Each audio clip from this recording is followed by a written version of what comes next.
Okay, I welcome all of you once again to today's session.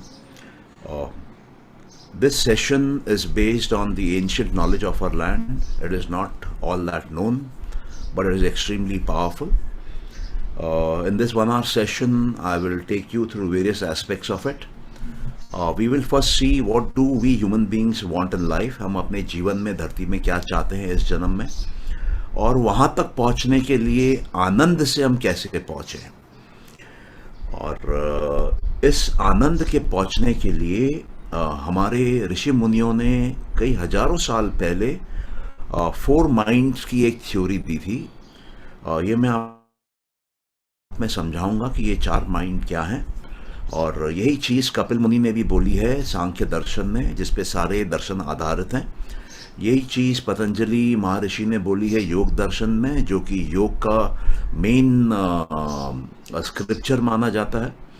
और आप अगर ओम के मंत्र को भी स्टडी करेंगे तो आप पाएंगे कि यही उसका सीक्रेट है कि वो आपको 4 माइंड्स का जर्नी कराता है, ऑसिलेट कराता है। तो उसको भी हम लोग शॉर्ट में टच करेंगे, और इन 4 माइंड्स को हम इंडिविजुअली एड्रेस कर सकते हैं, एक्टिवेट कर सकते हैं, इसको फाइन ट्यून कर सकते हैं, इसको एम्पावर कर सकते हैं। तो उसके भी एक्सरसाइजेस हैं, बट उस पर जाने से पहले, वो थोड़ा हम एडवांस कोर्स में कवर करते हैं, उस पर जाने से पहले बॉडी को रेडी करना पड़ेगा सो दैट हम वहाँ पहुँचें। तो वो मैं आपको समझाऊंगा कि योग सूत्रों के हिसाब से आसन किसको बोलते हैं, और आपके प्रैक्टिस में आप क्या करें कि आपका जो मेडिटेशन है वो हाई क्वालिटी इमीडिएटली हो जाए। तो वो भी शॉर्ट में डिस्कस करेंगे। फिर मैं आपको एक आसन का प्रैक्टिस कराऊंगा। हम लोग करीबन 15 मिनट 20 मिनट जितना समय संभव होगा उस पर प्रैक्टिस करेंगे, और वो जब आप प्रैक्टिस कर लेते हैं उसके बाद आप कोई भी मेडिटेशन कर सकते हैं। वो मेडिटेशन की फर्स्ट बेसिक प्रिपरेशन है, बिल्कुल सिंपलिस्टिक प्रिपरेशन है। और फिर हम ओपन में क्वेश्चन आंसर्स लेंगे। मैं फिर कंक्लूड करूंगा और आप सबको धन्यवाद दूंगा यहाँ आने के लिए, क्योंकि ये सेशन एक बोलना चाहिए कि उन लोगों का सेशन है जो कि सीरियस है इस विषय पे। तो आप अगर कुछ क्वेश्चन करना चाहते हैं जब मैं बोल रहा हूँ, if you have any questions please feel free to stop me and ask that question. आपको सिर्फ ये करना है कि अपने आप को अनम्यूट करना है, क्वेश्चन पूछना है, मैं आपको रुक के उत्तर दूंगा ताकि आपका फ्लो बना रहे, सबका फ्लो बना रहे, और फिर आप अपने आप को दोबारा म्यूट कर लीजिएगा। ये मेरी आपसे रिक्वेस्ट है।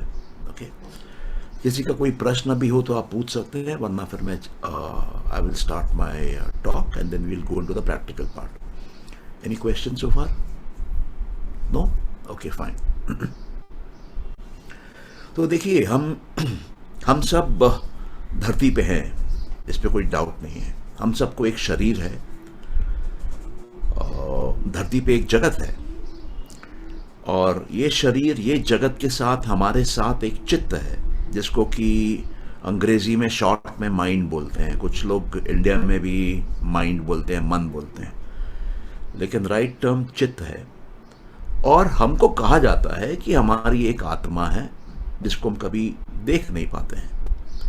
मन को फील कर पाते हैं, चित्त को फील कर पाते हैं, शरीर को कर पाते हैं, जगत को कर पाते हैं। कहते हैं कि आत्मा में कभी कोई बदलाव नहीं होता। हमने देखा है कि जगत इतना बड़ा है कि हम उसमें कुछ भी नहीं है, रत्ती भर भी नहीं है। हम इसमें बदलाव लाना भी चाहें तो बहुत ही हल्का फुल्का बदलाव ला सकते हैं कुछ समय के लिए। और ये अनंत की जगत है, मतलब trillions of stars, trillions of planets. We do not know how much time it seems to be ever existing. Science says 18 billion years, और हमारी एज क्या है? 50, 60, 70, 80, 100। Nowhere. हमारा वजन क्या है? 60, 70, 80, 100 किलो, और धरती का वजन ही इतना है कि हमारी कोई गिनती ही नहीं है, हम तिनके बराबर भी नहीं है। बट फिर भी हमारे पास एक चीज है जिसपे कि हम इम्पैक्ट डाल सकते हैं, बहुत बड़ा इम्पैक्ट डाल सकते हैं, जो 100% हमारे कंट्रोल में आ सकता है, रह सकता है। वो है चित्त, वो है हमारा माइंड। और आपका ट्रू पोजेशन जो है ना, वो चित्त है। आपका ये शरीर नहीं है, आपका नाम नहीं है, आपका धर्म नहीं है, आपका देश नहीं है, आपकी संपत्ति नहीं है, आपके पति पत्नी नहीं है, आपका परिवार नहीं है। अगले जन्म में ये चित जाएगा आपके साथ, बस, और कुछ नहीं जाएगा। और ये जो चित जाएगा इसको आप आज सुधार सकते हैं और कल अगले जन्म में आपको सुधरा हुआ चित मिलेगा। तो इस देश ने पूरी रिसर्च करी है चित्त के ऊपर, मन के ऊपर, आत्मा के ऊपर, और वेस्टर्न वर्ल्ड ने पूरी रिसर्च करी है शरीर के ऊपर, जगत के ऊपर, वस्तुओं के ऊपर, इंद्रियों के ऊपर। उनका खेल इंद्रियों का है, हमारा खेल चित्त का है और आत्मा का है। तो वो परम दुखी हैं, वो खोजते हैं सुख आनंद। और हमारा देश वो देश है जहां पे शास्त्र के शास्त्र हजारों सालों पहले खूब डिबेट रिसर्च के बाद लिखे गए हैं, जो प्रॉमिस करते हैं आपको दुख का निवारण। आनंद हमारे देश में हर इंसान का बर्थ राइट है। सिर्फ आनंद नहीं, मोक्ष भी। हम हर हिंदू को मोक्ष, हर बुद्ध को मोक्ष, हर जैन को मोक्ष, लिबरेशन, उस लेवल तक की बात है इस देश में। तो मैं आपको ये बताना चाहता हूं आज कि हम वेस्टर्न वर्ल्ड के झांसों में फंसे हुए हैं। वो लोग मतलबी लोग हैं, उनका स्वार्थ सिर्फ रुपया और ताकत और ये सब है, और कुछ नहीं, कुछ नहीं। उन्होंने सारे देश के कल्चर, आर्ट्स सबको भ्रष्ट किया है। वो दानव है, राक्षस है आज के, हम नहीं है। हमारी वो सभ्यता है जो कि हजारों सालों से आई है और आज भी हम धरती पे 100 करोड़ के ऊपर हैं। Oldest civilisation, more than 100 crore people. तो मैं आप लोगों से ये कहना चाहता हूं कि हम थोड़ा सा अगर जाते हैं अपने शास्त्रों में। मैं पिछले 17-18 साल से योग से जुड़ा हुआ हूं। मेरे लाइफ में एक बहुत बड़ा संकट था और मैं स्पिरिचुअल रीजन से ही निकला हूं बाहर। तो मैं उसकी स्टडी करता रहा और पिछले 2 साल में कोविड के टाइम पे पूरा बिजनेस छोड़ के इन डेप्थ योग सूत्र, सांख्य दर्शन, इन पे मैंने गहराई से स्टडी करी है। और मेरे योग के टीचर हैं जो कि IIT खड़गपुर से बीटेक हैं, एमटेक हैं, PhD हैं योग में। उन्होंने पतंजलि के सूत्रों को मॉडिफाई किया है क्योंकि उनका फ्लो लॉजिकल नहीं है पतंजलि के सूत्रों का। उन्होंने उसको पतंजलि कोड नाम से लिखा है। और वो एक अमेरिकन सिटीजन है, 21 साल का उनका कंप्यूटर सॉफ्टवेयर का एक्सपीरियंस है। पूना में रहते हैं, महाराष्ट्रन ब्राह्मण हैं। उनके फादर एक बड़े योगी थे और शिरडी के साईं बाबा के सेकंड शिष्य हैं, मतलब सेकंड जनरेशन डायरेक्ट।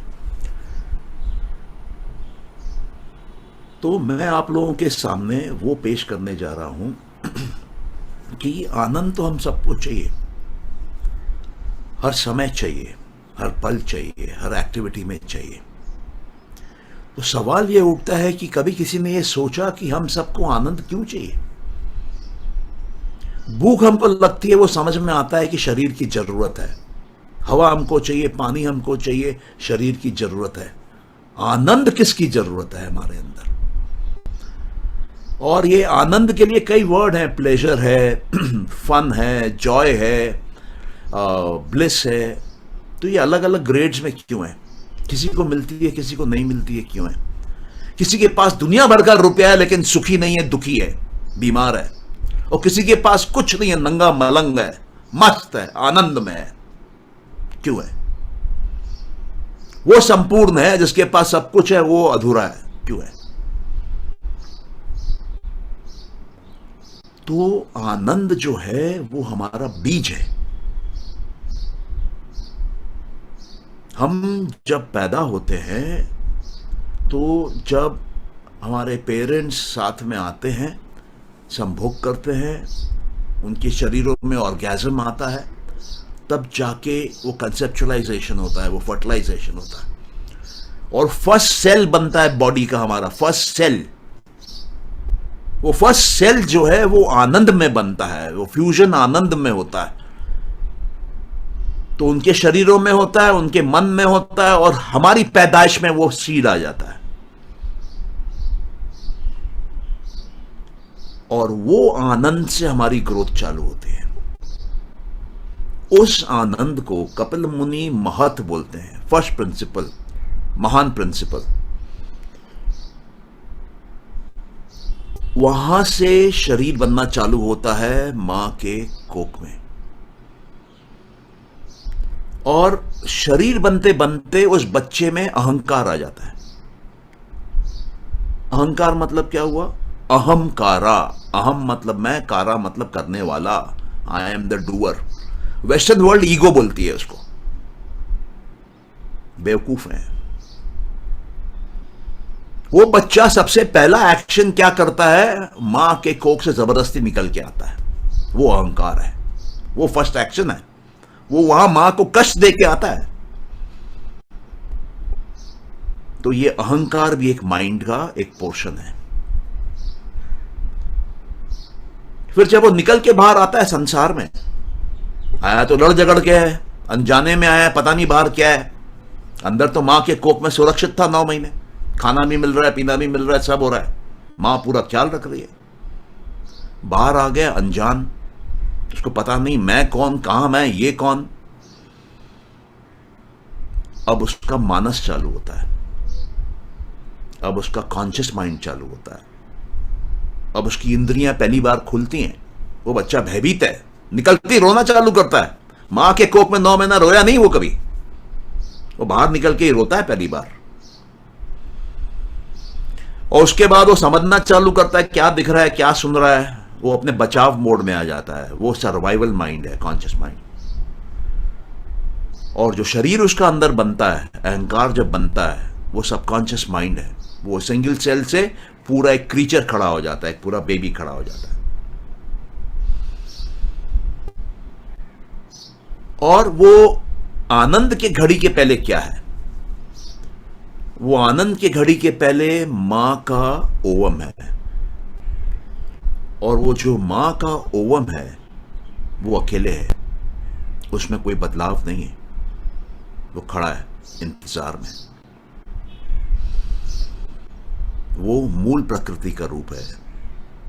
वहां कोई थॉट नहीं है, क्योंकि वह माइंड अभी बना ही नहीं है। माइंड तो बनेगा जब मेल और फीमेल दोनों कंबाइन होंगे, तब एक्टिव माइंड, मैनिफेस्ट शरीर को करने वाला माइंड।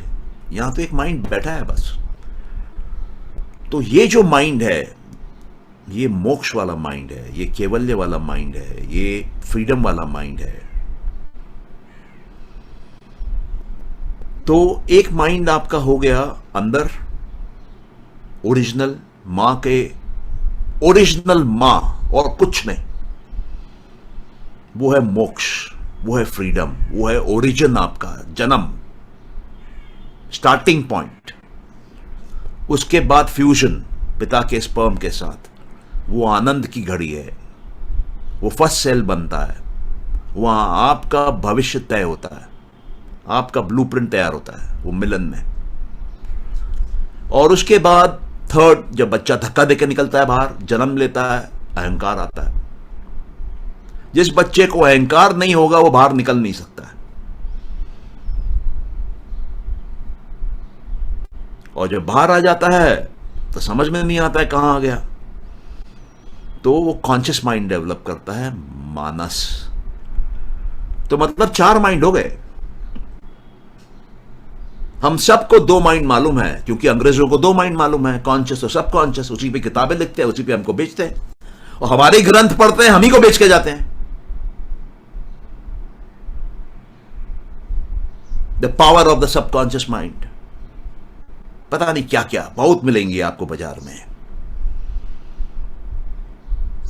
अरे सबकॉन्शियस माइंड तो थर्ड माइंड है, जो शरीर बनाता है, शरीर का माइंड है सबकॉन्शियस माइंड। इसलिए शरीर ऑटोमेटिक चलता है, आपको नहीं चलाना पड़ता है शरीर को। आपके आंख को सिखाते हैं कि देखना कैसा है, सुनना कैसा है, हवा कैसे लेनी है अंदर, डाइजेस्ट कैसे करना है, ब्लड कैसे पैदा करना है, हार्ट कैसे पंप करना है, ये सब मां का दिया हुआ है। और जो आनंद की परिस्थिति आपने एहसास करी, वो आपके माता पिता की दी हुई है। वो भूख है आपको आनंद की जो आपको दौड़ाती है दुनिया में। और जब आप आनंद में पहुंचेंगे तभी मोक्ष में जा सकते हैं। अभी दुनिया कहां है? दुनिया मानस में है। दुनिया संसार में लड़ झगड़ रही है। रशिया यूक्रेन पे चढ़ा हुआ है, यूएस उसको ज्ञान दे रहा है, ये उसको ज्ञान दे रहा है। भारत में पॉलिटिकल पार्टियां एक दूसरे को ज्ञान दे रही हैं, सब लगे हुए हैं एक दूसरे के ऊपर। ये है आर्ग्यूमेंटेटिव माइंड, कॉन्शियस माइंड, तर्क का माइंड, वितर्क का माइंड, जो लेता है और देता है। ये सर्वाइवल माइंड है इंसान का। जो दूसरा माइंड है वो सबकॉन्शियस माइंड जो है, वो विचार का माइंड है, वो कंटेम्पलेशन का माइंड है, वो मेडिटेशन का माइंड है। और जो संसार का माइंड है वो रीजनिंग का माइंड है। आप संसार में नाप तोल करेंगे, कैलकुलेट करेंगे, खरीदूं नहीं खरीदूं, अच्छा है बुरा है, कम दाम है ज्यादा दाम है, चलेगा नहीं चलेगा, उसी में खोपड़ी चलती है 24 घंटे। कम कमा रहा हूं, ज्यादा कमा रहा हूं, बीबी को खुश कैसे करूं, बच्चे को कैसे बड़ा करूं, बढ़िया इसकी पढ़ाई कैसे करूं, ये मेरा ख्याल रखेगा नहीं रखेगा, मेरे इंश्योरेंस का क्या होगा, मेरे प्रोविडेंट फंड का क्या होगा। ये जो लगा है ना cutter cutter cutter cutter cutter cutter cutter, ये कॉन्शियस माइंड का है, जो कि पाश्चात्य जगत का क्रिएट किया हुआ है अपने स्वार्थ के लिए, और पूरी दुनिया को उलझा के रखा है उसमें। क्योंकि आप सवेरे उठेंगे नहीं, रात तक खटेंगे नहीं, मेहनत नहीं करेंगे तो उनको रुपए नहीं मिलेंगे। इकोनॉमी वो रन करते हैं, सबको चिंता इकोनॉमी की है, आनंद की किसी को चिंता नहीं है। स्वामियों के नाम में आनंद होता है। स्वामी विवेकानंद, स्वामी तेजोमयानंद, स्वामी चिन्मयानंद। तो स्वामी क्यों लगाते हैं? दुनिया छोड़ के स्वामी नाम लगाते हैं, क्योंकि दुनिया में आनंद मिला नहीं। वो सोचते हैं दुनिया छोड़ के आनंद मिलेगा, दुनिया छोड़ देते हैं, सन्यासी बनते हैं। स्वामी किसका बनना चाहते हैं वो? धन का, किसी पत्नी का नहीं, अपने मन का। मन जीतेंगे तभी आनंद मिलेगा। क्यों? उनको मालूम है आनंद तीसरा है अंदर। पहले कॉन्शियस माइंड है, उसको जीतो, सबकॉन्शियस माइंड को जीतो, तब जाके अंदर आनंद का माइंड चालू होगा। कॉन्शियस माइंड दुनिया में लगी हुई है, इसलिए दुनिया त्याग दी। सबकॉन्शियस माइंड है मेडिटेशन की, रिफ्लेक्शन की, चिंतन की, मनन की, तो इसलिए ध्यान में लग जाते हैं, भजन में लग जाते हैं। लेकिन ये भी गलत है। जब मुझे मालूम है कि मेरा डेस्टिनेशन थर्ड पॉइंट है और वहां जाएगा मेरा मन, और मेरा मन उड़ के कहीं भी जा सकता है, तो मैं क्यों उसको फर्स्ट पे अटकाऊं, सेकंड पे अटकाऊं, क्यों नहीं सीधा थर्ड पे जाऊं? कौन मना करता है मेरे को? मेरे को खुश रहना है, मुस्कुराना है, तो उसके लिए क्या बैठ के ध्यान करूं? उसके लिए क्या जगत को त्यागूं? बस खुश हो जाइए, आनंद में आ जाइए, मस्त हो जाइए। आदत डाल लीजिए आनंद में रहने की, तो आनंद आ जाएगा। आपने चलने की आदत डाल दी तो चल रहे हैं, गाड़ी चलाने की आदत डाल ली है, ट्रेनिंग ली है तो गाड़ी चला रहे हैं। उसी तरीके से आनंद में रहने की आदत डाल लीजिए, प्रैक्टिस कर लीजिए, अभ्यास कर लीजिए, आनंद में आ जाएंगे। सीधा थर्ड स्टेप पे। उसके बाद प्रोग्रेस करेंगे तो कहां जाएंगे? सीधा मोक्ष में जाएंगे। इतना सरल है। ना कोई धर्म चाहिए, ना कोई शास्त्र चाहिए, ना कोई भजन चाहिए, ना कोई ईश्वर चाहिए, ना कोई देवता चाहिए, ना कोई बुद्धि चाहिए, कुछ नहीं चाहिए।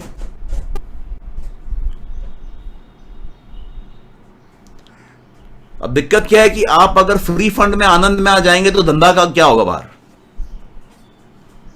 वो तो आपको बोलते ये कपड़े पहनो तो अच्छा लगेगा, ये जूता पहनो तो अच्छा लगेगा, ये रेस्टोरेंट में ये खाना खाओ तो अच्छा लगेगा, स्विट्जरलैंड घूमने जाओ तो अच्छा लगेगा, ये सुंदर लड़की के साथ बैठोगे तो अच्छा लगेगा, ये पिक्चर देखोगे तो अच्छा लगेगा। वो धंधे का क्या होगा?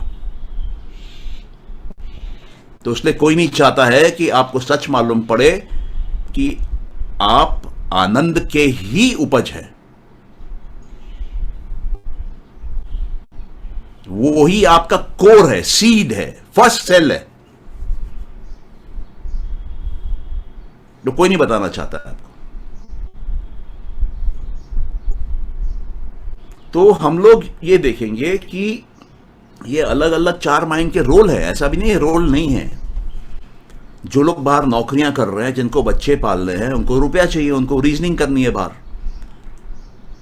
जिनको प्लानिंग करनी है, उनको चिंतन मनन करना है, थिंकिंग करनी है उनको। तो हम लोग आपको ये सिखाते हैं कि माइंड को, कौन से माइंड को चालू किया जाता है, कैसे उसको स्ट्रांग किया जाता है इन चारों में से, और कैसे उस माइंड को बंद किया जाता है। आप बोलेंगे माइंड भी चालू बंद होता है।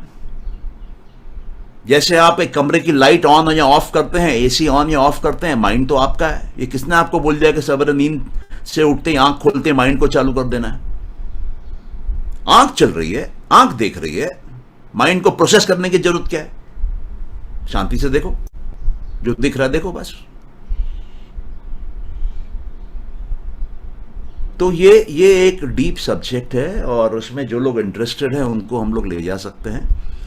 और जो ये सेशन है, ये बेसिकली आपको एक कोशिश है समझाने की कि there is a simple way, very very simple वे।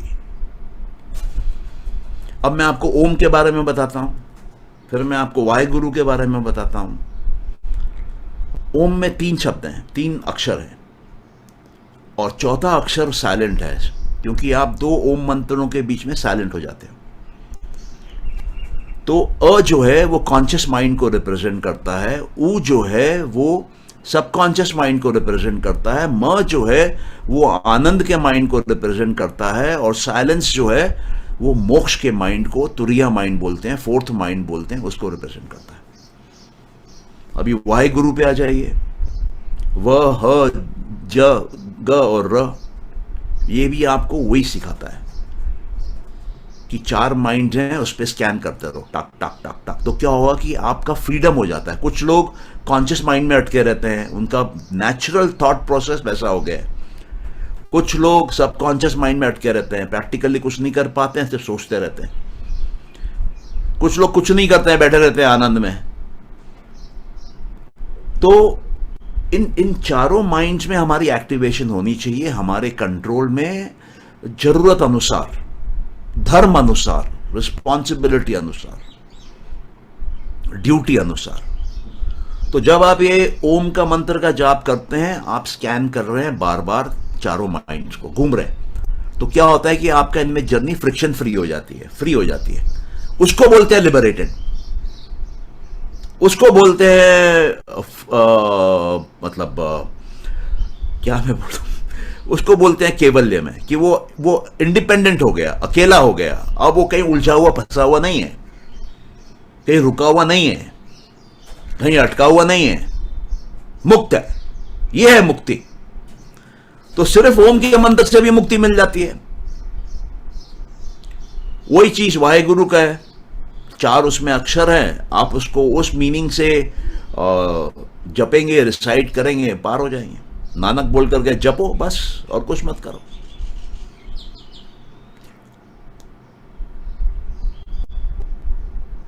तो बिल्कुल अच्छा। अब हम पूछते हैं कि 4 युग क्यों हैं?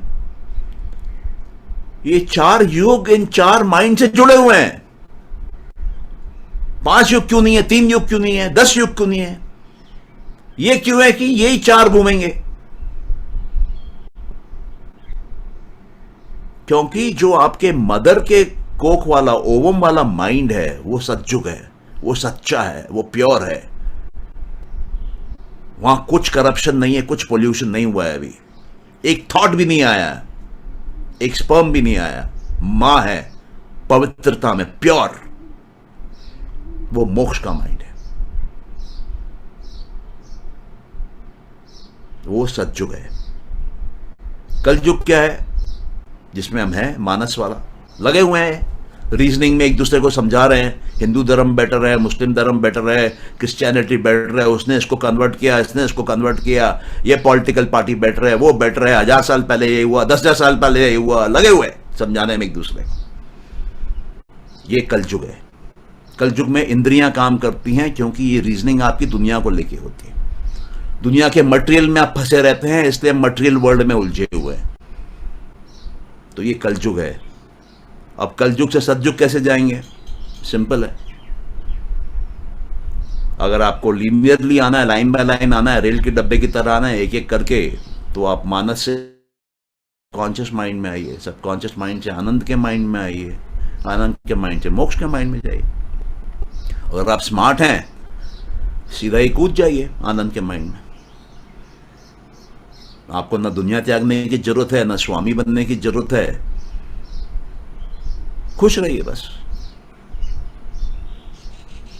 और पतंजलि बोले कि योग कहां होता है? योग चित्त वृत्ति निरोधा, जहां वृत्तियां नहीं हो, जहां कोई ट्रांसफॉर्मेशन नहीं हो, मॉडिफिकेशन नहीं हो, फ्लक्चुएशन नहीं हो, कोई स्ट्रेस नहीं हो, कोई थॉट नहीं हो, वहां योग है। तो आनंद में योग चालू हो जाता है। और आनंद में आने के लिए आपको अपने आप को ही समझाना है, बीबी को नहीं, बच्चे को नहीं कि खुश रहो, अपने आप को ही समझाना है। हम लोग ये शब्द सुनते हैं कई बार, सच्चित आनंद।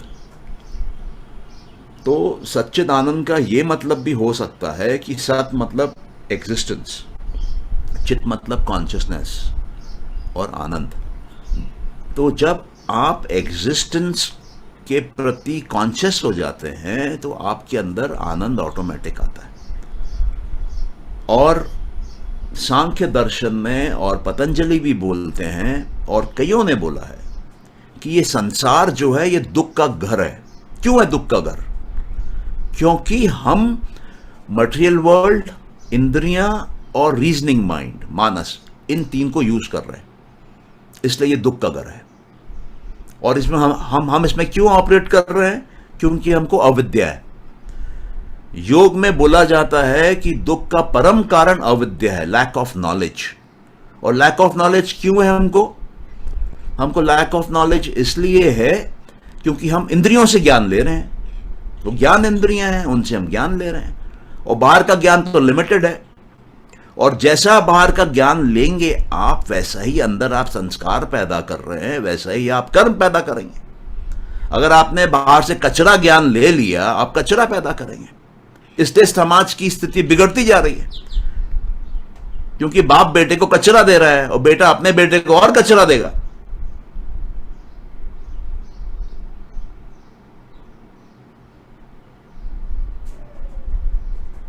तो क्या होता है? फिर प्रलय आ जाती है, पूरा सिस्टम गड़बड़ हो जाता है। और फिर कहां चालू होता है? सीधा सतयुग चालू होता है। तो बड़ा सिंपल है। मैं तो पर्सनली थक गया हूं सुनते सुनते कि कलयुग है, कलयुग है, कलयुग है, कलयुग है। तो मैं आपको अपना एक पर्सनल एक्सपीरियंस बताता हूं। आप में जिन जो वर्क करना चाहते हैं कर सकते हैं। मैं कैलकाटा रहता हूं और पोलॉक स्ट्रीट एक गली है पुराने कैलकाटा में। वहाँ एक जैन मंदिर है गुजरातियों का। वहाँ मेरे कुछ फ्रेंड्स गए थे तो मैं भी साथ में चला गया। 2 जैन मुनि थे। मैंने उनसे आउट ऑफ क्यूरियोसिटी पूछा कि सतयुग कब चालू होने वाला है। वो मेरे को जो उत्तर दिए ना, वो मेरे लाइफ का बहुत बड़ा टर्निंग पॉइंट था, और यहाँ भी कई लोगों का बन सकता है। देखिए कितना बड़ा ज्ञान इस देश में है। वो मेरे से पूछे, एक उनमें से, कि आप पहले ये बताइए कि समय आपके अंदर चल रहा है कि बाहर चल रहा है? युग कहाँ चल रहा है, अंदर है कि बाहर है? अब हम सोच में पड़ गए। हम ने बड़ा गहरा सवाल किया है और क्या उत्तर दें। अब रीजनिंग माइंड चालू हो गया। तो उन्होंने खुद ही उत्तर दिया। बोला अगर समय आपके अंदर है, आप अपना सतयुग यहां बैठे बैठे चालू कर लीजिए, कौन मना कर रहा है आपको? और अगर समय आपका नहीं है, अंदर बाहर चल रहा है, जब सबके लिए आएगा आपके लिए आएगा, आप क्यों चिंता कर रहे हैं? मैं वहां बैठे बैठे उनके सामने, मैं पालथी मार के बैठा हुआ था। मैंने कहा अभी चालू करो अपना सतयुग और खड़े हो यहां से। और मेरा जीवन चेंज हो गया है, सिंपल बात से। तो ये नहीं है कि ये करना पड़ेगा, वो करना पड़ेगा, वो करना पड़ेगा। कुछ नहीं करना पड़ेगा। अंदर ठान लीजिए और अपनी सच्चाई पहचान लीजिए, पहुंच जाएंगे। कुछ नहीं करना पड़ता। तो फिर भी क्योंकि हम लोग कॉरपोरेट वर्ल्ड में हैं, गवर्नमेंट्स हैं, इंस्टीट्यूशंस हैं, बच्चे स्कूलों में पढ़ते हैं, बच्चे गुरुकुल तो जाते नहीं हैं, स्कूलों में पढ़ते हैं, टीचरें अपने हिसाब से ट्रेन होके आती हैं, उनको अपना सर्टिफिकेट मिलता है बीएड का, इसका उसका, और कोर्सेज यूनिवर्सिटीज़ डिसाइड करती हैं। अब बड़ी ताज्जुब की बात है, भारत जैसे देश में आपने कोई स्कूल देखा है ना किसी बच्चे को सोचा कैसे जाता है ये सिखाया हो, हाउ टू थिंक। मैं ये नहीं बोलता हूं how to think correctly, system of right thinking नहीं बोल रहा हूं, हाउ टू थिंक बोल रहा हूं। एक स्कूल नहीं मिलेगा पूरे भारत में, पूरे दुनिया में। बोलते हैं कि हम लोग थिंकिंग है, हमारा पावर थिंकिंग है, हमारा इंटेलिजेंस है, हम सब जानवरों से भिन्न है, ये इंसान की योनि यूनिक है। अरे भैया सब सुनने में अच्छा लगता है, सोचना ही नहीं सिखाया बच्चे को। आपने बच्चे को सिखाया A for apple, B for bat, C for cat. उसको एप्पल का फोन चाहिए, बल्ला चाहिए क्रिकेट खेलने के लिए, और कुत्ते बिल्ली की तरह लड़ता है वो।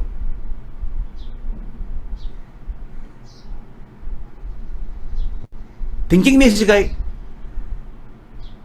कॉलेज के प्रिंसिपल को नहीं मालूम थिंकिंग का प्रोसेस क्या है, वाइस चांसलरों को नहीं मालूम यूनिवर्सिटी थिंकिंग का प्रोसेस क्या है, अमेरिकन यूनिवर्सिटी वालों को नहीं मालूम थिंकिंग का प्रोसेस क्या है। कहां भटक रहे हैं हम, और हमारे पूरे ग्रंथ थिंकिंग पे ही भरे हुए हैं कि चित्त क्या है, मन क्या है, आत्मा क्या है, ये अंदर का काम कैसे होता है। अलग अलग साइंस है, अलग अलग थ्योरी है, अलग अलग मेथड्स है।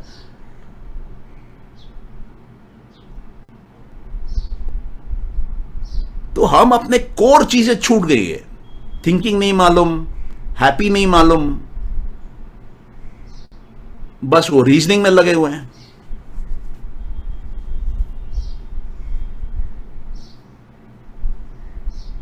और ये जो मैंने आपको बताया, मां का ओवम और वो फर्टिलाइज्ड एग और बच्चे का जन्म और बाहर कॉन्शियस माइंड, मानस, इंद्रियों की दुनिया, इसमें कोई धर्म का लेना देना नहीं है कि ये हिंदू फिलॉसफी है, ये क्रिश्चियन फिलॉसफी है, ये जैन फिलॉसफी है। ये सत्य है, बायोलॉजिकल ट्रुथ है, कोई इसको चैलेंज नहीं कर सकता है। और हमारी मां ने हमको तीनों माइंड दिए। सुनिए मेरी बात ध्यान से, हमारी मां ने हमको मोक्ष प्राप्त करने का माइंड दिया, आनंद प्राप्त करने का माइंड दिया, और चिंतन मनन करने का माइंड दिया। हमने क्या किया, उन माइंड को साइड करके हम जगत में घुस गए, चमक दमक में, और दुखी हैं। वो तीनों माइंड हमारे अंदर हैं। योग बोलता है कि आपको वापस जाना है। योग कैसे होगा, जब आप वापस जाएंगे मिलेंगे। पूरी स्पिरिचुअलिटी का प्रोसेस वापस जाने का है, मतलब मानस को छोड़ के अहंकार पे काम करने का, और अंदर आप पहुंच जाएंगे। आपको ट्रेन में बैठ जाना है बस। आपकी ट्रेन गलत दिशा में जा रही है, आप उल्टी दिशा की ट्रेन में बैठ जाइए, अब मोक्ष आपको मिल जाएगा गारंटी के साथ। कोई बताता नहीं है। गुरु लोग लगे हैं धंधा करने में, टीवी में आने में, हजार हजार करोड़ों का एम्पायर खड़ा है इन लोगों का। ये कौन से गुरु हुए, ये कौन से गुरु हुए, ये कौन से बाबा हुए।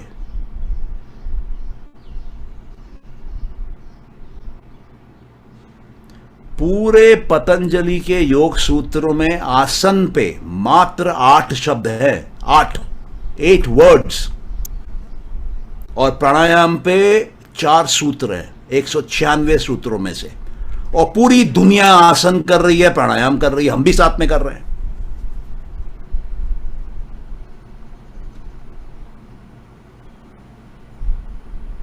तो मेरा ये कहने का मतलब है कि लाइफ में बड़ी चीज़ें सिंपल होती हैं, और हमको कुछ नहीं करना है, हमको सिर्फ आनंद में जाना है बस। और उसका मैं बहुत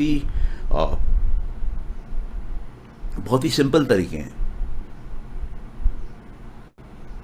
जो आपको परमानेंटली प्रोग्राम कर देगा। हम एक कंप्यूटर की लैंग्वेज सीख लेते हैं, एक स्किल सीख लेते हैं, है ना, अलग अलग भाषाएं सीख लेते हैं, बहुत कुछ सीखते हैं। बच्चा बहुत कुछ सीखता है। अब बताइए, साइकिल चला लेता है, जिसकी की व्हील का साइज आपको मालूम है क्या है, बेस क्या है, चलती है साइकिल, बच्चा चला लेता है, बैलेंस कर लेता है। मिरेकलस लगता है बट करता है। लोग तो एक एक पहिए की साइकिल भी चला लेते हैं। तो हम अपने आप को हैप्पीनेस की आदत क्यों नहीं सिखा सकते, उसकी ट्रेनिंग क्यों नहीं दे सकते। तो कुछ नहीं है, इनबॉर्न है। और जब आप आनंद में रहेंगे, आपकी पूरी दुनिया ऑटोमेटिक हाई लेवल पे चली जाएगी। आपकी हेल्थ, आपकी वेल्थ, आपके रिलेशनशिप्स, आपका नॉलेज, सब जो भी आप सोच सकते हैं ह्यूमन क्वालिटी, वो सब ऑटोमेटिकली हाई लेवल पे चली जाएगी। अस्पतालें बंद हो जाएंगे, मैं बता रहा हूं आपको।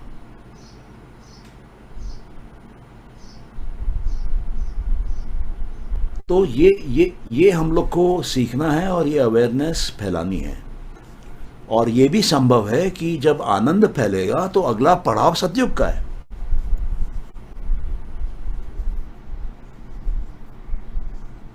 तो हमको कम से कम अपने बच्चों के लिए ये तो कर जाए कि उनको आनंद में रख के जाए, उनको सिखा के जाए भैया आनंद क्या होता है, कैसे रहते हैं।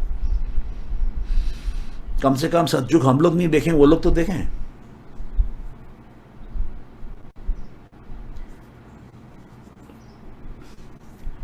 अब आते हैं आसन पे, क्योंकि यहाँ अभी तक किसी का कोई अगर क्वेश्चन है तो you can ask. If anybody has any question please go ahead and ask.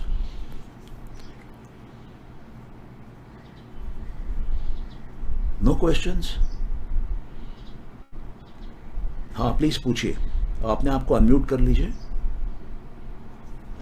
पूछिए प्लीज। तो मेरा क्वेश्चन ये है कि जब सब कुछ हमारे अंदर है तो फिर हमें गाइडेंस करने के लिए भी तो कोई चाहिए। फिर वो हमें पता नहीं होता है कैसे करना है, क्या करना है, बस कुछ भी समझ नहीं आता है हौच पौच में जो दुनिया में जो लगे हुए हैं।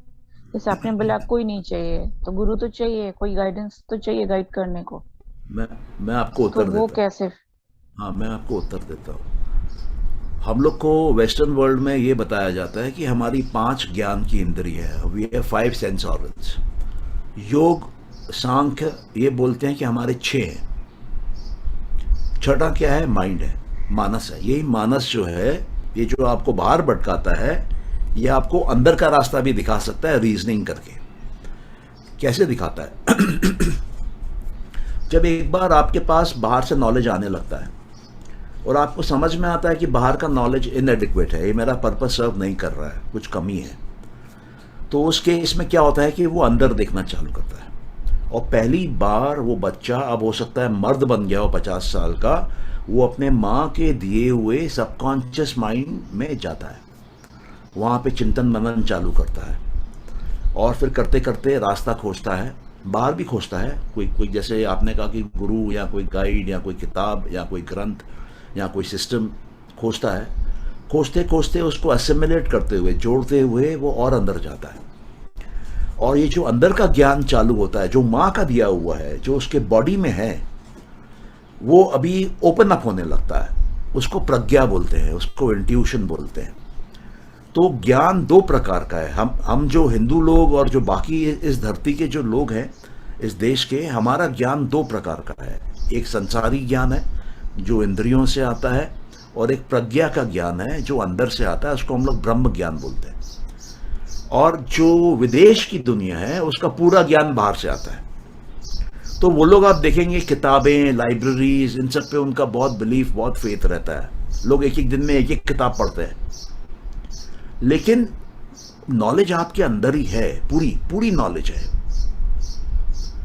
और वो थोड़ा सा एक अलग विषय है कि पूरी नॉलेज क्यों है हमारे अंदर। वो एक फैक्ट है, एक क्रिएशन का फैक्ट है कि क्रिएशन के किसी भी एक बीज से, किसी भी एक पीस से पूरी क्रिएशन दोबारा क्रिएट की जा सकती है। जैसे हम सुनते हैं ना कि आदमी के डीएनए से एक नया आदमी खड़ा हो सकता है, वो सेम प्रिंसिपल यूनिवर्स के लिए लागू है, क्योंकि इंसान और यूनिवर्स अलग नहीं है। तंत्र विद्या ये बोलती है, तंत्र विद्या वेदों से पुरानी है, तंत्र विद्या ये बोलती है इस देश की कि इंसान ही ब्रह्मांड है, इंसान ही ब्रह्मन है, और हमारे अंदर भी ब्रह्मांड है, हमारे अंदर भी ब्रह्मन है। तो उसका मतलब ये हो गया, आपने सुना होगा अहम ब्रह्मास्मि। उसका ये मतलब है कि ये शरीर जो है ना, ये यूनिवर्स है और एक यूनिवर्स के अंदर है, और हमारे अंदर भी यूनिवर्सेस है, मल्टी लेयर्ड है, एक के अंदर एक के अंदर एक। तो उसी प्रकार कहा जाता है कि किसी भी एक हिस्से से पूरा बन सकता है। वो एक सांख्य का प्रिंसिपल है, सत्कार्यवाद। वो जब आप आगे के कुछ जानना चाहेंगे, कोशिश करेंगे, तो हम आपको समझाएंगे वो सब। तो उसमें कॉज एंड इफेक्ट का प्रिंसिपल समझाया हुआ है। और मैं शॉर्ट में बोलता हूँ एक लाइन में, वो प्रिंसिपल यही बोलता है कि जो इफेक्ट है उसमें कॉज के गुण रहते हैं और वही फ्लो होता रहता है चेन में। तो जब हम अंदर की दुनिया चालू करते हैं, प्रज्ञा चालू करते हैं, तो हमको अंदर से ही पूरा नॉलेज आ जाता है। माँ ने हमको पूरा नॉलेज देके भेजा है, देखिए रखा था। इनफैक्ट हम तो जबरदस्ती डर जगड़ के बाहर आ गए और फंस गए। तो आपको आनंद का ज्ञान, मोक्ष का ज्ञान और ध्यान करने का ज्ञान, ये सब आपके अंदर है। इसको खोलना पड़ता है। जैसे हम प्याज को छिलके खोलते हैं ना, वैसे एक खुलता है, जो खोलना पड़ता है। और गुरु बार हैं, शास्त्र हैं। एक इंसान के माइंड की एक बहुत बड़ी खूबी है, आप जो खोजेंगे आपको मिलेगा। क्योंकि आपने जब खोजना चालू किया तो वो कारण बन जाता है और वो कारण का इफेक्ट आएगा। क्या इफेक्ट आएगा? जो आप खोज रहे हैं उसी में से आएगा। जो मैंने आपको सत्कार्यवाद बहुत शॉर्ट में समझाया।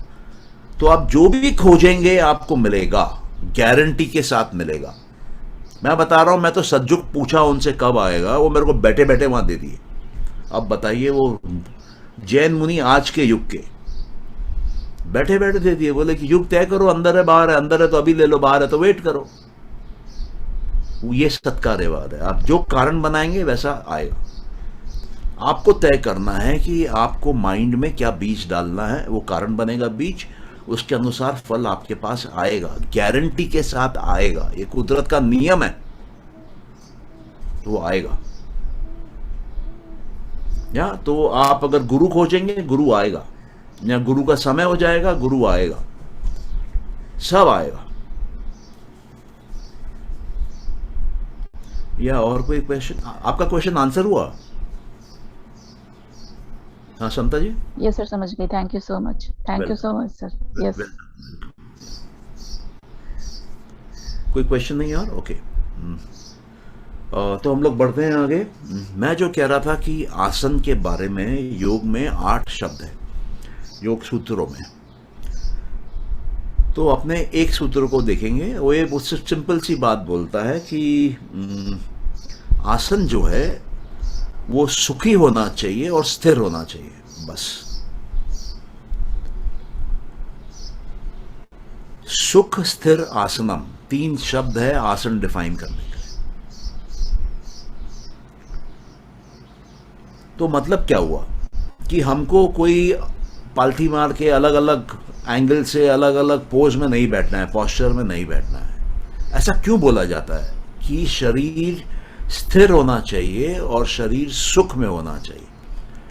क्योंकि आप जब माइंड पे काम चालू करेंगे तो आपका बॉडी अगर सुख में नहीं है तो आपको डिस्टर्ब करेगा। आपका बॉडी अगर स्टेडी नहीं है, मूव कर रहा है, तो आपका अटेंशन डिस्टर्ब होगा। तो फर्स्ट स्टेप ये होता है कि आप सुख में कोई भी पोज लीजिए जिसमें आप सुखी हो।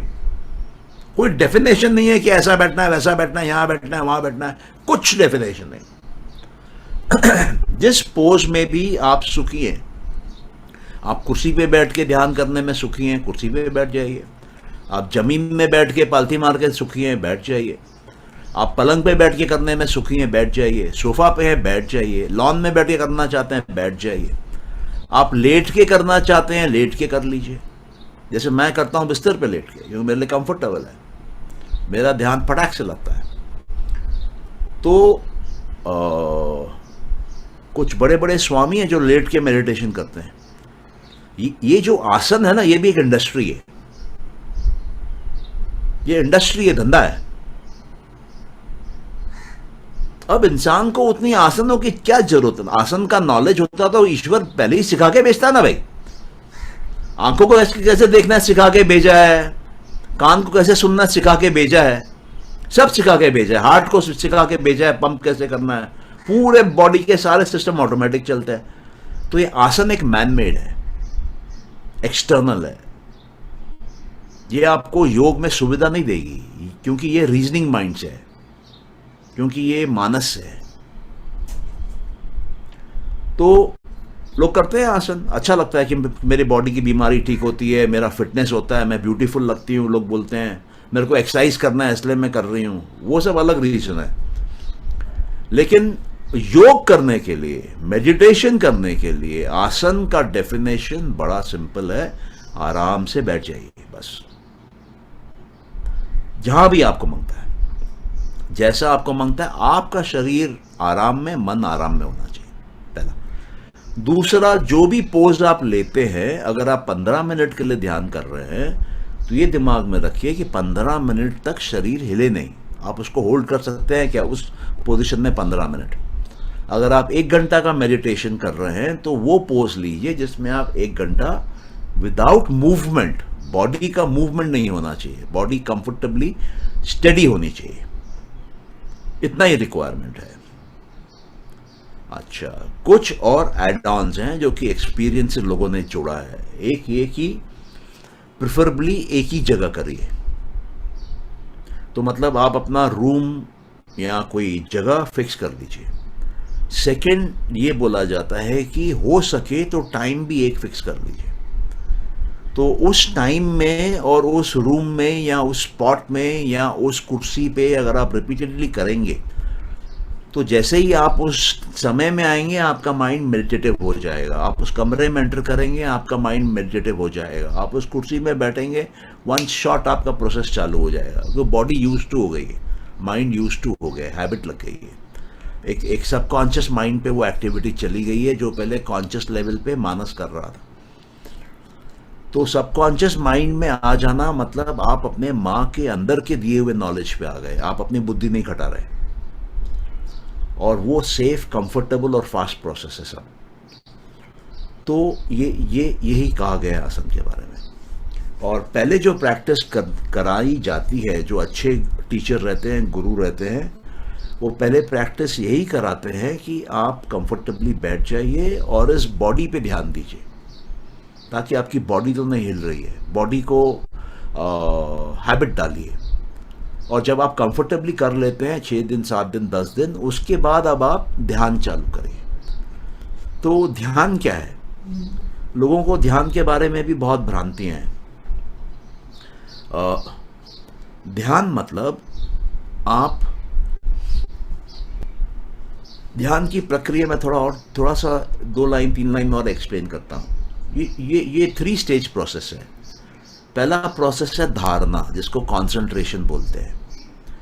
दूसरा है ध्यान, जिसको कि मेडिटेशन बोलते हैं। और तीसरी है समाधि, जिसको कि अब्जॉर्प्शन बोलते हैं। तो हम यहाँ पे अब्जॉर्प्शन की बात नहीं कर रहे हैं, हम समाधि की बात नहीं कर रहे हैं। समाधि बहुत ही सिंपल है, और आप सीखना चाहेंगे तो हम लोग आपको जो भी 6-7 प्रकार की समाधियाँ सीक्वेंशियली होती हैं वो सब सिखा देंगे। समाधियाँ बहुत ही सिंपल होती हैं, लेकिन क्या है कि नॉलेज उसके बारे में नहीं है, इसलिए हम लोग भटकते हैं। तो धारणा क्या है? हमारा मन, हमारा माइंड मान लीजिए बाहर दुनिया में लगा हुआ है, और हम उस माइंड को वहाँ से उठा के जब अंदर ला रहे हैं और किसी एक ऑब्जेक्ट पे लाया जाता है। ऑब्जेक्ट मेंटल हो सकता है, फिजिकल हो सकता है। मतलब या तो आप बाहर ध्यान लगा लीजिए एक ऑब्जेक्ट पे फिजिकली, या तो आप अंदर उस ऑब्जेक्ट के इमेज पे, थॉट पे ध्यान लगा लीजिए। तो ऑब्जेक्ट चाहिए, बिना ऑब्जेक्ट के ध्यान लग ही नहीं सकता। लोग कहते हैं थॉटलेस, अरे थॉटलेस क्या, ध्यान हो ही नहीं रहा है। ध्यान मतलब किसी एक जगह जाके पकड़ के बैठना, आपने कुछ पकड़ा ही नहीं है। अगर कोई बोलता है कि थॉटलेस मतलब वो मोक्ष के स्टेट में चला गया, माँ वाले ओवम एग में चला गया, जहाँ कोई थॉट ही नहीं है, कोई इम्प्योरिटी नहीं है, कुछ नहीं है। वो संभव नहीं है, बहुत जल्दी नहीं होता है, अनलेस आपका प्रोसेस क्लीन हो। नॉर्मल आदमी के साथ नहीं होता है। तो ध्यान, जैसे मैं बोल रहा था, कि एक ऑब्जेक्ट को होल्ड करना है for sustained period of time. और धारणा क्या है? एक ऑब्जेक्ट तक जाके होल्डिंग चालू करना। हमारा ध्यान इमीडिएटली एक ऑब्जेक्ट पे नहीं आता है, थोड़ा सा हॉवर करता है, आगे पीछे घूमता है, तो धीरे धीरे आके उस जगह पे बैठता है। जैसे मान लिया एक मक्खी आके बैठ रही है, थोड़ा घूम के फिर बैठी, एक बार मक्खी घूम रही है और बैठ रही है, वो धारणा है। वो माइंड घूम के बैठ रहा है एक ऑब्जेक्ट पे, और जब बैठ गई एक बार फुल टाइम, मान लो 10 मिनट बैठ गई, 15 मिनट बैठ गई, वो ध्यान है। तो पहली बात, ध्यान बिना किसी ऑब्जेक्ट के नहीं हो सकता है। ध्यान मतलब माइंड का वर्क। अगर कोई ऑब्जेक्ट नहीं है तो माइंड नहीं है वहां पे। तो ये धारणा और ध्यान। तो पहले क्या होगा, धारणा होगा, फिर ध्यान होगा। तो आपको जब आप ध्यान में बैठेंगे, कुछ लेके बैठना है। आप कुछ भी लेके बैठिए, कोई फर्क नहीं पड़ता है, बिल्कुल फर्क नहीं पड़ता है कि आप ऑब्जेक्ट ए सोच रहे हैं, बी सोच रहे हैं, सी सोच रहे हैं, आप अच्छा सोच रहे, बुरा सोच रहे हैं, कुछ भी आप सोच रहे हैं, जब तक वो एक्टिविटी आपकी थॉट चल रही है तब तक कंसंट्रेशन है, मेडिटेशन हो रहा है। आप माइंड के अंदर के सर्किट्स चेंज हो रहे हैं, क्योंकि आप एक जगह घुस रहे हैं, उस पर वर्क कर रहे हैं। आपके जो इंटरनल न्यूरॉन्स के कनेक्शन हैं वो रीवर्क हो रहे हैं, और वो फाइन ट्यून हो रहे हैं हाई पावर लेने के लिए। Concentration means high power mind का। तो पावर कैरिंग सर्किट भी चाहिए ना, तो आप वो डेवलप करते हैं अपने आप। क्यों, हम बायोलॉजिकल एंटिटीज हैं, हम अपने ब्रेन का पावर बढ़ा सकते हैं। उसका एक मेथड कंसंट्रेशन है। तो पहले तो इसलिए जब आपको इतना सब काम करना है माइंड में, तो शरीर बीच बीच में आता रहेगा तो आपका काम नहीं होगा। इसलिए ये बहुत जरूरी है कि शरीर सुख में होना चाहिए और स्थिर होना चाहिए, बस। यहां पर किसी का कोई क्वेश्चन अभी तक आसन के बारे में? नहीं, यहाँ तो मैं बहुत बढ़िया समझा रहा हूँ, यहाँ आप तो लोगों को ऑब्जेक्ट समझ में मीन्स नहीं व्हाट? आ रहा। Object object means what? क्या क्या ऑब्जेक्ट? ऑब्जेक्ट मीन्स वस्तु हो गया। अभी जैसे आप मेरे को देख रही हैं, है ना, तो you are concentrating on me, so I am the object for you. आप एक कोई भी एक कैंडल को, कुछ कुछ लोग कैंडल को लेके मेडिटेशन करते हैं, कुछ लोग ईश्वर के फोटो को लेके करते हैं, कुछ लोग स्वास्तिक के सिंबल पे करते हैं, कुछ लोग ओम के सिंबल पे करते हैं। एनी ऑब्जेक्ट जहां पर भी आपका माइंड जाके कॉन्सेंट्रेट हो, वो ऑब्जेक्ट है। Okay, thank you. That object can be a mental image also. जैसे मान लीजिए आपने अपने बच्चे का चेहरा देखा, अपने अंदर बच्चा आपका मुस्कुरा रहा है, बहुत आपको अच्छा लग रहा है, आप भी आंख बंद करके बच्चे के मुस्कुराहट में घुस गए अंदर, तो आपने आनंद का जो एहसास किया, that came out of concentration. तो आपका माइंड के अंदर आनंद बढ़ेगा और आपके कॉन्सेंट्रेशन का पावर भी बढ़ेगा, और आपका बच्चे के प्रति बॉन्डिंग भी बढ़ेगा। ओके, ठीक है, बढ़िया। सो अगर कोई क्वेश्चंस अभी नहीं हैं तो आप लोग अगर ये आसन वाला जो मैं बता रहा था, माइंड फोकस करके रखना, वो करना चाहते हैं तो कर सकते हैं। 10 मिनट के लिए आप लोग एक बार ट्राई करके देखिए, आपका बॉडी क्या बोलता है, बॉडी रिएक्ट करेगा। तो बिल्कुल कंफर्टेबली बैठ जाइए आप लोग, सब लोग, और माइंड को रिलैक्स कर लीजिए, पूरे बॉडी को भी रिलैक्स कर लीजिए, आंखें बंद कर लीजिए।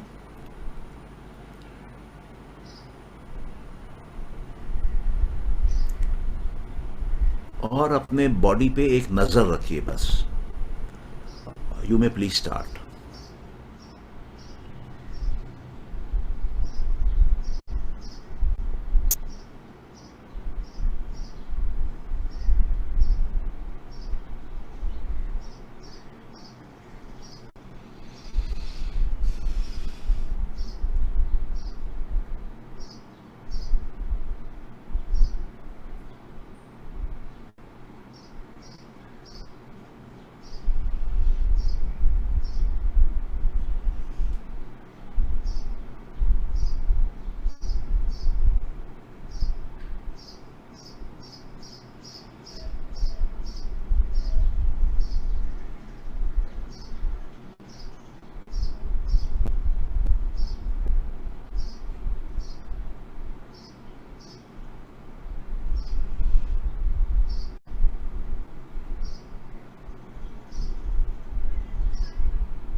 That's all.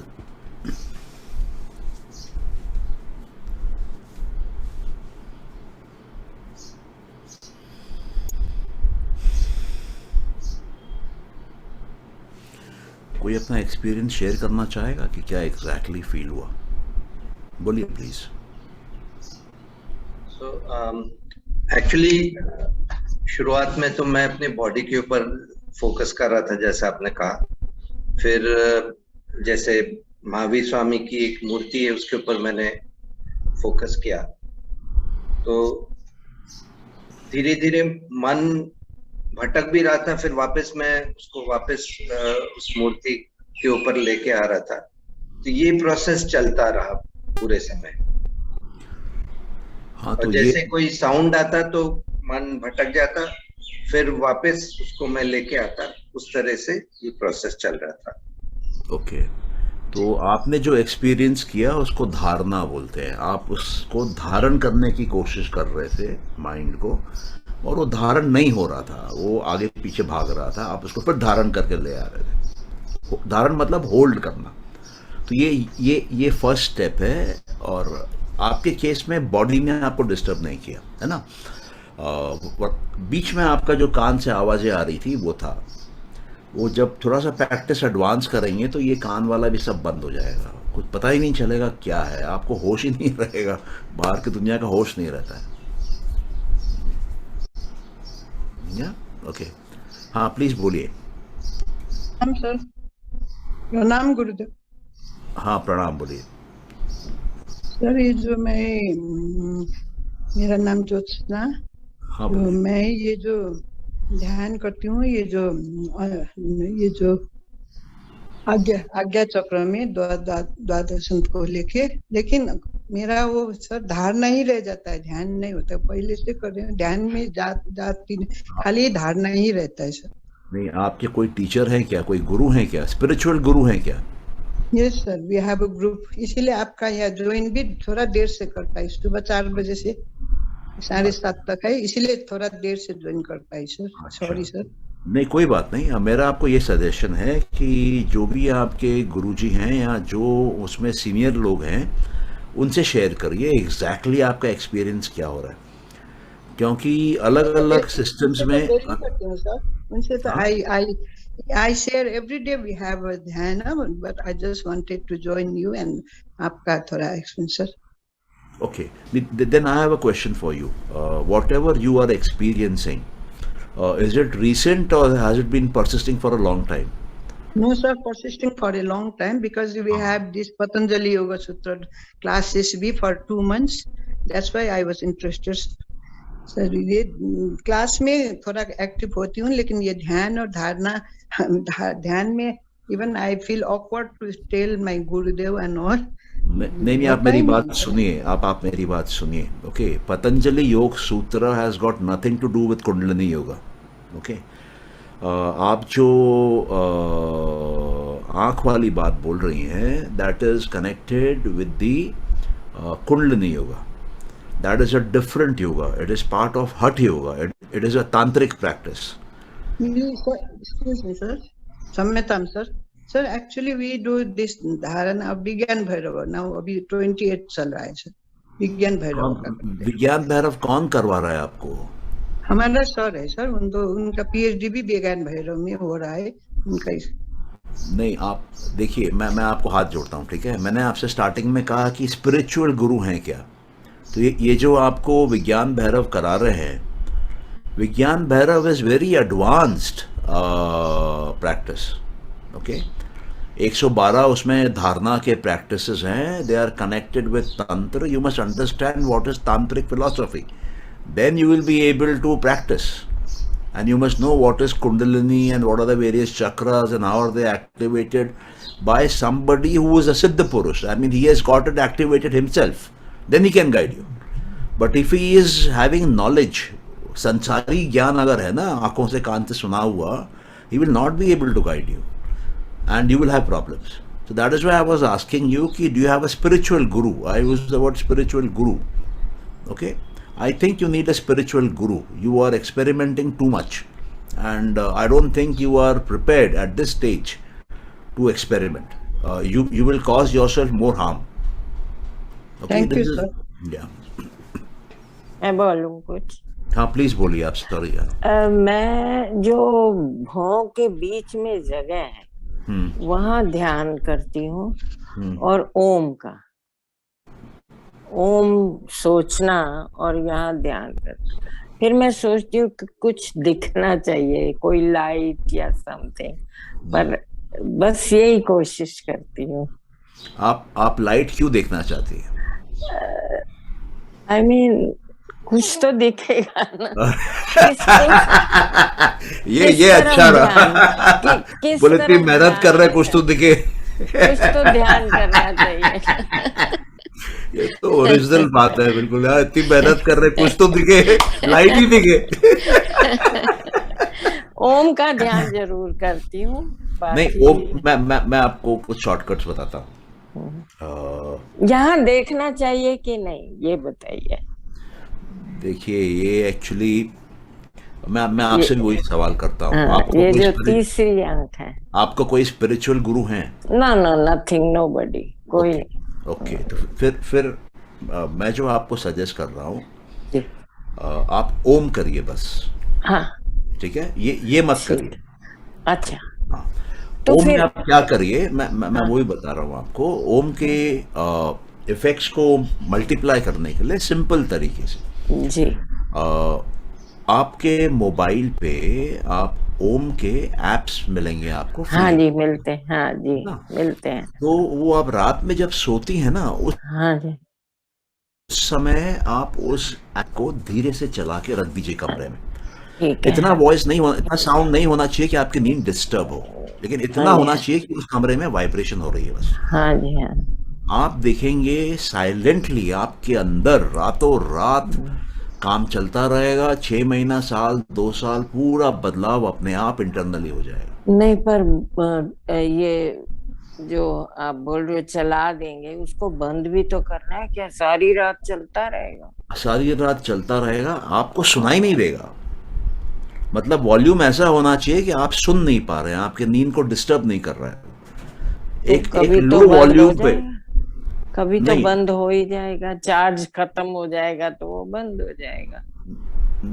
नहीं समथिंग नहीं ऐसा है, मैं आपको बताता हूँ। मोबाइल फोन्स जनरली 40 घंटे 60 घंटे तक चलते हैं, है ना? तो आप रात में 8 घंटा चलाएंगे, लो वॉल्यूम पे चलाएंगे। और एप्स ऐसे आते हैं, कुछ ऐप होते हैं जो प्ले करके बंद हो जाते हैं, कुछ ऐप्स होते हैं जो कंटिन्यूसली प्ले करते रहते हैं। तो जो नॉन स्टॉप प्ले करते हैं वो ऐप आप करिए, या आपको मांगता है तो मैं आपको एक नाम बोलता हूँ, वो ऐप जो मैं यूज करता हूँ आप वो कर सकती है। उसका नाम है पैनागोला। पैनागोला, एक बार मैं इसको चैट में टाइप कर देता हूँ। ठीक है। हाँ, PANA, राइट? हाँ हाँ, पैनागोला। ओके, गोला। अच्छा हाँ, ये ओम का सिंबल बना हुआ रहेगा। हाँ जी, और प्ले स्टोर चलता में रहेगा। हाँ, इसमें 22 या 23 मंत्र हैं, तो अगर आप कोई और मंत्र भी सुनना चाहती हैं तो नॉन स्टॉप प्ले करेगा। नहीं, ओम, आई गो फॉर ओम। नहीं, मैं आपको क्या जो बोलना चाह रहा हूँ, क्योंकि आप ओम पे हैं, इसलिए आपका थॉट प्रोसेस अलग है, आप आनंद में हैं। मैंने आपको स्टार्टिंग में ही कमेंट किया था ये बात। ओके, ओम सबसे पावरफुल मंत्र है, ओम से ऊपर कुछ नहीं है। और मतलब ओम का मंत्र भारतवर्ष में कहते हैं 5000-6000 सालों से है, उसके पहले भी हो सकता है, पता नहीं है। और जितने भी बड़े बड़े ऋषि, महर्षि, स्वामी सब ओम का जाप करते हैं। क्यों करते हैं? क्यों करते हैं? क्योंकि इसका जो प्रोसेस है उ म का, जब आप बोलेंगे ना तो नाभि से हवा खींचता है ऊपर, ऊ जब करेंगे तो फ्लो में निकलता है बाहर, और म जब करेंगे तो उस साउंड को आप मार रहे हैं मुंह के अंदर, और जब आप मारते हैं उसको मुंह के अंदर तो उसकी वाइब्रेशन माथे में इस पॉइंट पे जाती है। यहाँ पर पीनियल ग्लैंड है, और ये पीनियल ग्लैंड जो बोलते हैं हायर कॉन्शियसनेस से कनेक्ट करता है। तो ये पीनियल ग्लैंड के ऊपर कुछ चॉक टाइप का बोनिश मटेरियल लगा रहता है, तो पीनियल ग्लैंड एक्टिव नहीं रहता है, दबा हुआ रहता है। और जब ये वाइब्रेशंस होती हैं तो वो पाउडर की तरह खुलने लगता है और पीनियल ग्लैंड एक्टिव हो जाता है। और जब पीनियल ग्लैंड एक्टिव हो जाता है, लोग बोलते हैं ना कि उसकी तीसरी आंख एक्टिव है, हाँ तो तीसरी आंख तब एक्टिव होती है जब पीनियल ग्लैंड एक्टिव होता है।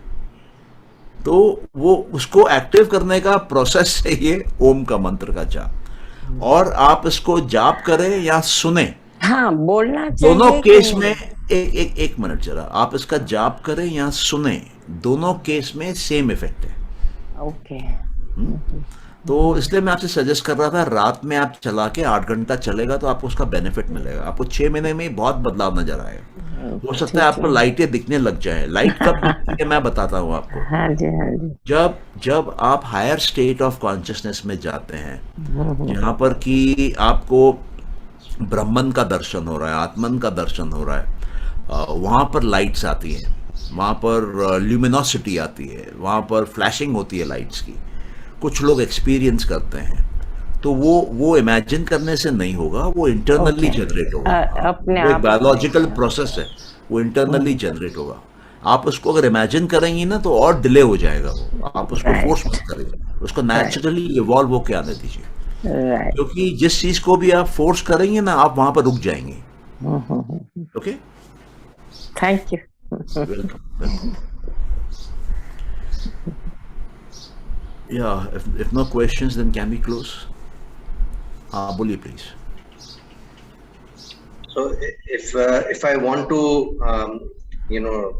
get some deeper knowledge or deeper practice for meditation, तो मैं कैसे आपके साथ जुड़ सकता हूँ? देखिए, हम लोग कुछ कोर्सेज कंडक्ट करते हैं और ये डिपेंड करता है कि आप किस लेवल पे एंगेज करना चाहते हैं। आई वुड सजेस्ट कि आप जो बेसिक है पहले वो करिए and then go to higher. We can take you to various higher levels. मैं बताना, मेरे टीचर हैं साथ में जो कि पीएचडी है योग में, और पतंजलि के ऊपर उनका खुद का पूरा वर्क है, पतंजलि कोड के नाम से। उनकी 7-8 किताबें हैं। संस्कृत में चांटिंग करेंगे, आपको संस्कृत वाइज ओरिजिनल जो ट्रांसलेशन है उसकी मीनिंग बताएंगे। चांटिंग आपको सीखनी है, चांटिंग सिखाएंगे आपको। पतंजलि योग सूत्र, सांख्य दर्शन, भगवत गीता, इन सब का अगर जानकारी चाहिए। कई बार क्या होता है ना कि क्रॉस नॉलेज होने से जल्दी समझ में आता है। वो डिपेंड करता है आप कितना डेप्थ पे जाना चाहते हैं। तो we can take you to any depth you want to take. अगर आपको पीएचडी भी करनी है आगे चल के, तो we can help you there. How do I connect? I mean, what is that? You see, you are in that group, right? Yeah. We'll keep on posting. अभी अपना एक message आएगा about this 4 minds theory, because after a lot of research we have come to this, and we will be going in for a provisional patent also on this.